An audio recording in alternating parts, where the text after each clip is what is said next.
Terima kasih masih bersama kami di Catatan Demokrasi di sore hari ini. Kita masih bersama 3 narasumber untuk membahas kaitan bagaimana kemudian dinamika politik di Kota Mataram sebagai ibu kota Provinsi Nusa Tenggara Barat.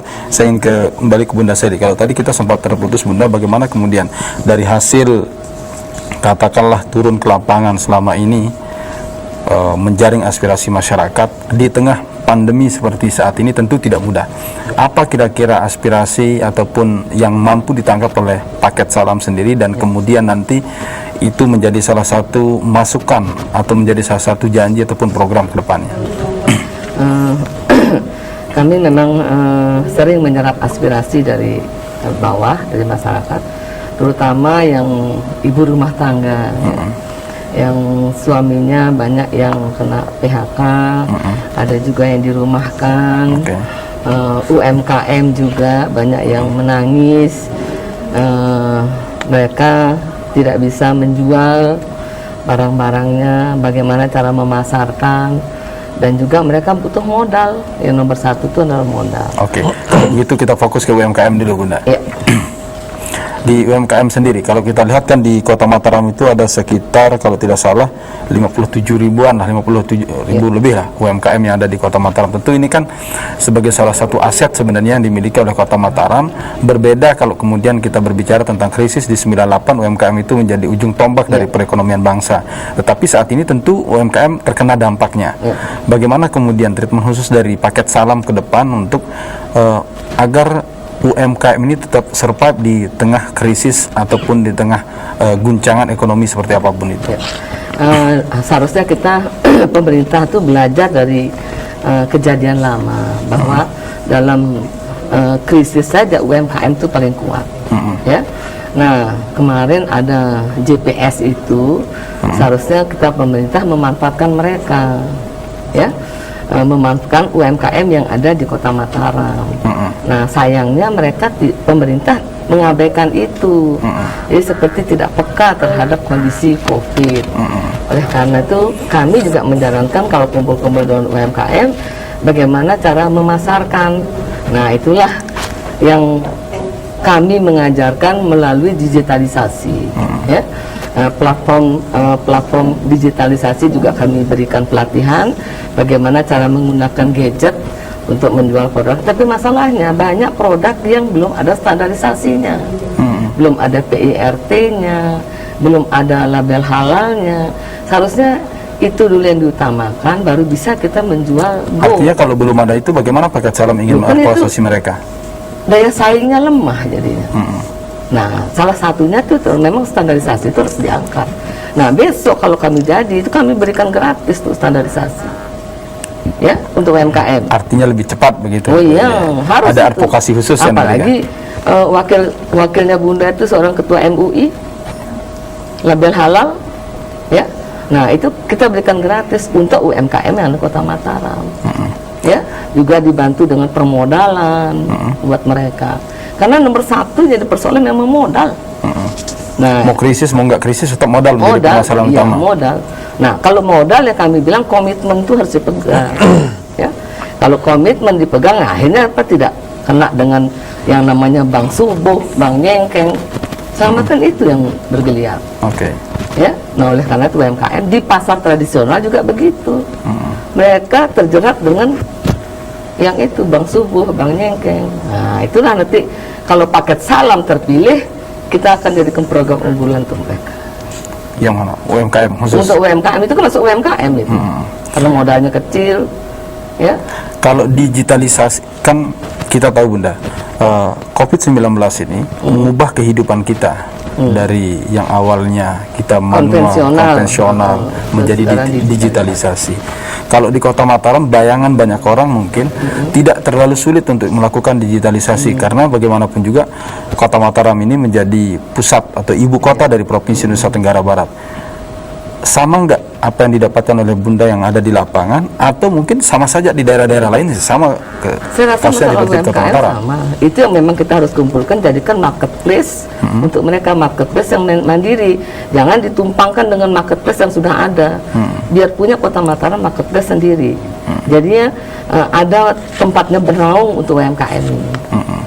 Ya, di situ kan akan ada pelatihan. Kan kita punya provinsi, punya pusat untuk desain, ya, untuk brandingnya bisa. Itu.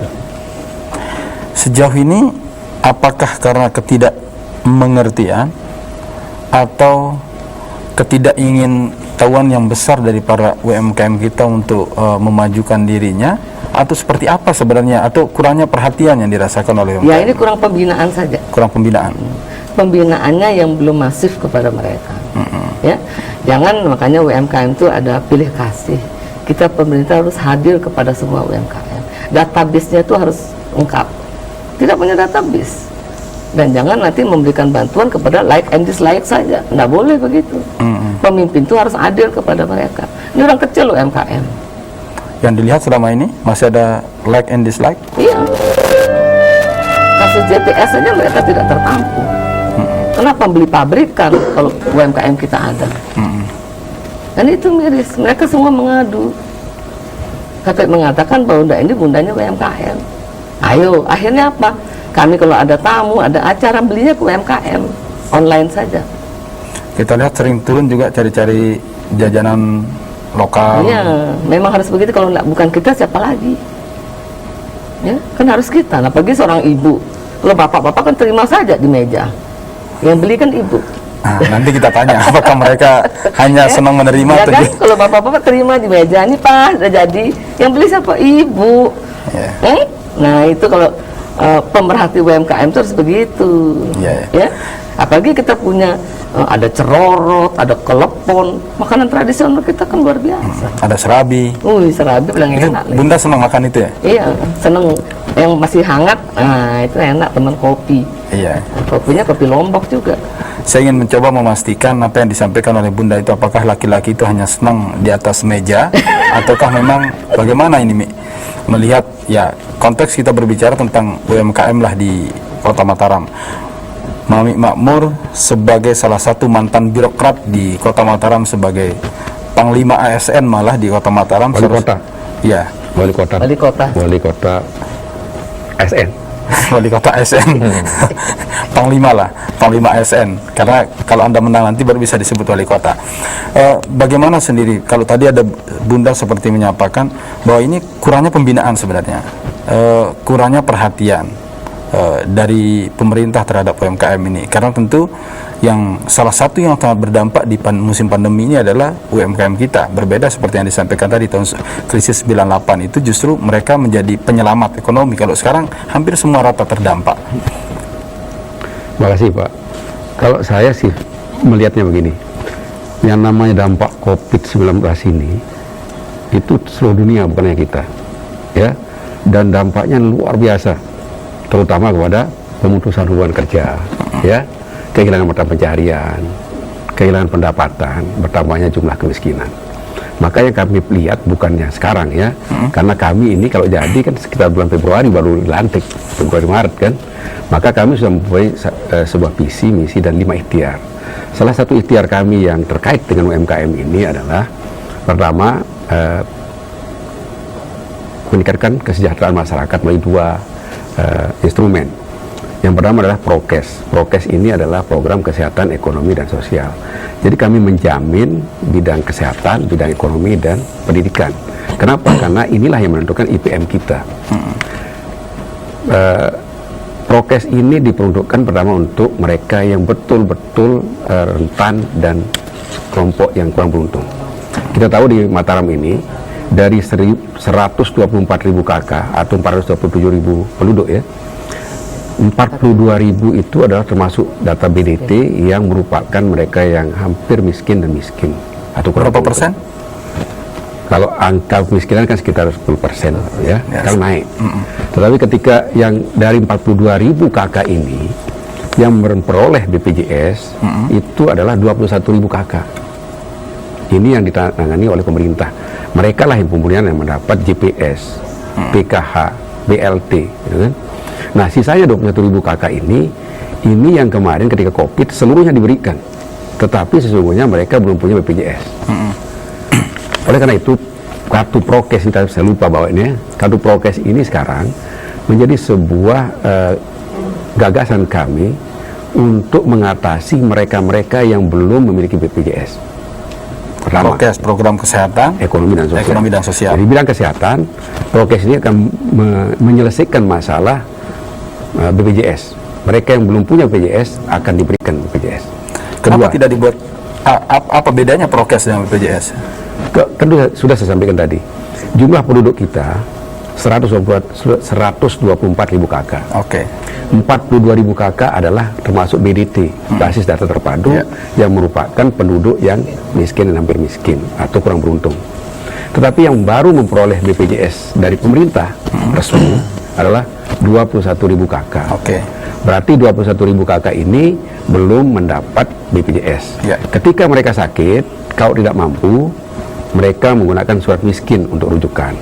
Nah, dengan kartu ini kita tidak akan menggunakan kartu miskin, tetapi mereka dijamin untuk mendapat kartu BPJS.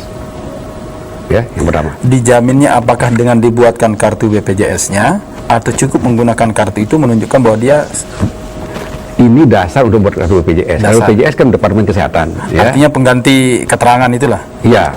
Jadi mereka yang punya kartu prokes ini, ya, kemudian bisa mendapatkan kartu BPJS. Oke. Yang kedua, di bidang modal. Sekarang ini kan hampir sebagian besar dari warga kita yang jualan, mereka tidak jualan lagi. Bisa karena tidak punya modal, mereka punya modal tapi tidak laku, kan itu. Kemudian mereka juga nganggur dan sebagainya. Maka dengan kartu ini kita memberikan modal tanpa jaminan. Misalnya saja, penjual sayuran, penjual bubur, penjual kacang hijau itu kan modalnya sekitar 250 sampai 500. Ya. Kalau 1 miliar kita bisa memberikan 4.000 orang pedagang kecil. Karena ini memang segmennya di masyarakat ya sangat-sangat membutuhkan modal dan rentan dengan kemiskinan. Kalau dilihat dari struktur APBD Kota Mataram itu bisa Terlalu kecil kalau 1 miliar kan? terlalu kecil. Iya, sekarang kalau dalam 1.000 kan tidak semua juga mereka dalam umur produktif. Ya. Mungkin sekitar 25% yang produktif. Saya Anggaplah bertanya 5.000. bukan masalah apakah mampu dan tidak mampu. Dalam struktur itu bisa tidak. Maksudnya karena kita lihat kemarin kok tidak dilakukan hal seperti itu begitu, Mas. Ya, ini kan lihat Prioritas. ketika COVID terjadi, apa yang kita bisa lakukan? Ini kan tadi ditanya penyerap, apa yang kita serap dari bawah. Oke. Kita bisa memberikan BPR, kita punya BPR di Kota Mataram. Kita penyertaan modal, misalnya kita berikan 5 miliar penyertaan modal. Per satu BPR? Ya. Per satu BPR atau untuk semua BPR yang ada di Kita kota? hanya satu di kota kan, BPR Oh, iya. yang kita pakai BPR yang kota punya, yang pemerintah, yang BPR swasta, Yang BUMD-nya? yang BUMD-nya ya. Nah, kalau kita berikan 5 miliar saja, itu bisa menyelesaikan sampai 25.000 kakak itu ya. Bayangkan itu. Jadi COVID ini akan terselesaikan untuk pedagang-pedagang yang kecil. Yang kedua. Yang ketiga adalah proses kemiskinan terjadi adalah ketika mereka masuk sekolah. Kenapa? Boleh gratis masuk sekolah SD dan SMP, tetapi ketika diminta seragamnya itu harganya 1 juta sampai 1,5 juta. Oke. Maka modal yang 500, modal yang 1 juta habis untuk diberikan seragam. Maka dengan kartu prokes ini dijamin gratis masuk sekolah, tetapi juga gratis perlengkapan sekolah, seragam, sepatu, tas dan sebagainya. Baik. Itu dari sisi mereka-mereka yang pada garis BDT tadi. Di sektor UMKM, kan kita ada namanya UMKM berdaya atau entrepreneur ini. Nah, kita berikan satu skim kredit apabila mereka mempunyai skill atau keterampilan, mendapat skim kredit antara 20 sampai 25 juta. Ada satu UMKM yang berlabel Lebui misalnya, ya. Lebui ini satu kios yang outletnya sekitar 25 juta. Kalau ini bisa kita tiap kelurahan kita berikan dengan 25 juta tanpa jaminan ya, karena mereka punya skill yang sudah kita latih. Maka ini salah satu upaya kita mengangkat UMKM ini sehingga mereka bisa bangkit kembali. Nah, dalam kaitan itu ada satu ikhtiar kami yang namanya Mataram Creative Hub. Mataram Creative Hub ini salah satu di antara 4 kriterianya. Yang pertama adalah connecting, bridging, life skill dan entrepreneur. Fungsinya adalah connecting ini untuk memberikan bursa pekerjaan. Orang-orang yang ingin mencari pekerjaan melalui Mataram Creative Hub ini dapat memberikan informasi. Yang kedua adalah mereka yang sudah punya produk, yang seperti disampaikan oleh Bu Seli tadi. Mereka sudah punya produk, mereka sudah punya skill, tetapi belum punya label, belum punya izin, belum diuji lab, ya. Kita menjembatani, jadi bridging, menjembatani. Hampir sama nih, hampir sama dengan Bunda Seli. Ya, hampir sama, tapi ada tahapannya. Tahapan. Nah, kemudian ada life skill bagi anak-anak yang baru lulus sekolah, yang belum punya keahlian sama sekali. Maka kita ada namanya community college. Kami sudah melakukan 5 tahun yang lalu di apa namanya kerjasama dengan SMK 3, SMK 4. Kalau di SMK 3 itu jurusan otomotif, informatika dan bangunan dan sebagainya. Misalnya untuk informasi Mungkin lebih disingkat, Mi. untuk otomotif kita kerjasama dengan dealer. Oke. Mereka yang ngajar dealer, kemudian yang magangnya di dealer, mempekerjakan dealer. Ketika mereka lulus, maka kita siapkan modal kerja untuk mereka buka usaha sendiri. Yeah. Di SMK 4 misalnya ada jurusan perhotelan, ada jurusan tata boga. Diajar oleh siapa? Mereka dari hotel, mereka dari teller, mereka dari salon. Jadi ada sinkronisasi dengan Ya, karena ini adalah untuk siap kerja. Oke. Mereka life skill. Baru yang terakhir adalah entrepreneur. Nah, ini adalah menyiapkan skim-skim kredit sesuai dengan bidang usaha yang mereka Oke. geluti. nanti di segmen berikutnya kita akan bahas lebih. Tapi ingat ya, itu adalah ketika saya jadi wali kota. Oke, saya ingin ke Pak Baihaqi. Pak Baihaqi, tadi sudah banyak apa yang disampaikan oleh beliau berdua sebagai senior lah, yang lebih pengalaman. Tapi tentu yang muda juga tidak jauh lebih bisa daripada yang sudah senior, begitu kan? Dari pasangan baru sendiri, bagaimana kemudian menyerap aspirasi di tengah masyarakat, terutama kaitan dan UMKM ini? Apakah ada sesuatu yang berbeda yang ingin disampaikan dengan apa yang sudah disampaikan oleh dua pasangan calon tadi? Nah begini, jadi situasi pandemi saat ini memang berdampak ke semua persendian kehidupan kita sehari-hari. Tadi dikatakan bahwa ini dampaknya itu secara global. Salah satunya adalah dari sisi ekonomi kita. Di sisi ekonomi kita ini kan kita melihat bahwa ekonomi nasional kita saja sudah sekarang minus. Apalagi kita lihat Kita masih jurang resesi lah. Kita ada di jurang resesi, yang mudah-mudahan lah tidak terjadi, tetapi itu analisanya seperti itu. Tetapi kalau kita mau lihat dari sisi ekonomi, bukan hanya terdampak kepada UKM saja, tetapi secara keseluruhan, salah satunya adalah UKM. Jadi yang jauh lebih penting yang kita mau coba angkat di sini adalah kita berharap pandemi ini bisa cepat berlalu. Dan ada yang jauh lebih penting adalah bagaimana pasca pandemi ini harus kita berbuat apa untuk masyarakat kita. Ketika kita berbicara usaha kecil, itu memang harus kita selamatkan sekarang. Tetapi ada juga yang klaster lain yang harus kita selamatkan, yaitu usaha menengah kita ini sudah turun grade semua sekarang. Nah ini kalau kita mau angkat dua-duanya, ini kan membutuhkan sebuah inovasi-inovasi baru. Kalau Inovasi untuk seperti usaha apa yang kecil, ditawarkan oleh baru? Nah jadi untuk usaha kecil ini kan sekarang memang kalau kita berbicara permodalan itu sudah pasti, sudah itu. Oke. Sudah pasti. Tetapi ada yang jauh lebih penting yang harus kita lakukan pembinaannya, itu adalah bagaimana kita memberikan sebuah perencanaan. Perencanaan itu penting untuk para pelaku usaha kecil kita, UKM kita ini, supaya jangan hanya menjalankan usaha saja tanpa ada arah dan tujuan yang jelas.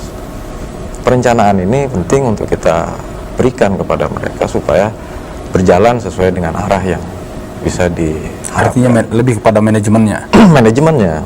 Nah di samping itu kita juga harus bisa lebih intens memberikan supervisi. Pengawasan juga tidak kalah penting daripada bagaimana para usaha kecil kita ini melakukan produksinya. Karena UKM kita ini tidak hanya dari sektor kuliner saja, banyak sekali sektor-sektor industri kecil lainnya yang mempunyai status industri. Nah makanya kita harus memberikan perhatian itu dengan skala yang berbeda. Tidak mungkin semua akan kita berikan perhatian dengan mengeneralisir bahwa ini semua harus seperti ini, tidak bisa. Harus berdasarkan potensi dan karakter daripada pelaku usaha itu sendiri. Kalaupun dari sisi kuliner seperti apa, tetapi ini penting saya katakan bahwa kita harus intens melakukan pengawasan. Dan yang jauh yang tidak kalah penting adalah bagaimana saat ini kita harus hadir di dalam situasi pandemi ini untuk bisa membantu pemasaran marketing bagi para pelaku usaha kecil kita ini. Sekarang kalau kita berbicara market kita di lokal di Mataram ini, mungkin kalau dari sisi offline-nya agak susah sekarang ini kan, karena banyak masyarakat yang tidak mau bertemu langsung, hadir di tempat keramaian dan kerumunan. Nah, inilah basis kita sekarang ini, bagaimana kita bisa mengarahkan para pelaku usaha kecil kita ini supaya bisa memasarkan produk-produknya itu berbasis online. Nah, inilah yang mau tidak mau harus kita manfaatkan fasilitas online saat ini, karena apapun kalau kita mau memaksimalkan teknologi ini, maka semua itu akan mudah. Teknologi ini alat kita, tools kita yang harus kita manfaatkan sebesar-besarnya. Kalau kita sudah mampu memanfaatkan teknologi ini, maka dampak dari pandemi ini bisa terminimalisir. Kalau saat ini yang dilihat pemanfaatan teknologi seperti apa? Apakah sudah maksimal atau baru mau mencapai level maksimalnya? Belum maksimal. Belum maksimal. Karena apa? Memang teknologi ini kan membutuhkan perangkat-perangkatnya. Perangkat-perangkat inilah ya, mestinya di sini pemerintah hadir untuk menyiapkan perangkat-perangkat yang memang dibutuhkan oleh para pelaku-pelaku usaha kecil kita ini, supaya mereka bisa terbantu dari sisi pemasaran. Perangkat seperti apa misalkan? Ya seperti wifi atau aplikasi-aplikasi yang memang itu mereka harus bisa agak bukan tabu lagi dianggap. Jadi kesiapan memangnya di Kota Mataram masih tabu dengan hal seperti itu? Ada beberapa yang masih belum tahu aplikasi-aplikasi bagaimana memasarkan produk-produknya seperti apa. Kan yang kita butuhkan perangkatnya itu adalah bagaimana kita bisa menghadirkan internetnya, aplikasinya, dan perangkat daripada smartphone-nya, mungkin katakanlah contoh smartphone-nya. Nah, sehingga ketika kita mau membidik para pelaku usaha kecil kita ini, gampang kita untuk memberikan arah untuk pemasarannya itu seperti apa. Karena yang kita perlukan di sini adalah bagaimana kita bisa memberikan market kepada para pelaku usaha kecil kita ini. Kalau mereka masih tetap bisa bertahan begitu? Ya, karena mereka sebetulnya memproduksi itu masih bisa. Memproduksi itu masih bisa, tetapi bagaimana memasarkan inilah yang perlu kita harus berikan perhatian yang penting. Dan yang tidak kalah penting adalah ada lagi usaha-usaha menengah yang sekarang ini lagi turun statusnya menjadi usaha kecil. Usaha kecil ini lagi kolab, usaha menengah turun statusnya menjadi usaha kecil. Sehingga inilah yang memang kita harus melihat secara komprehensif. Kalaupun memang kita mau spesifik ke penanganan UKM, memang ini adalah kekuatan utama kita, UKM ini, dalam mempertahankan perekonomian kita. Sehingga berbasis teknologi yang ada saat ini dari kemajuan yang kita alami saat ini, jadi mau tidak mau itu jadi perhatian tersendiri yang harus kita berikan.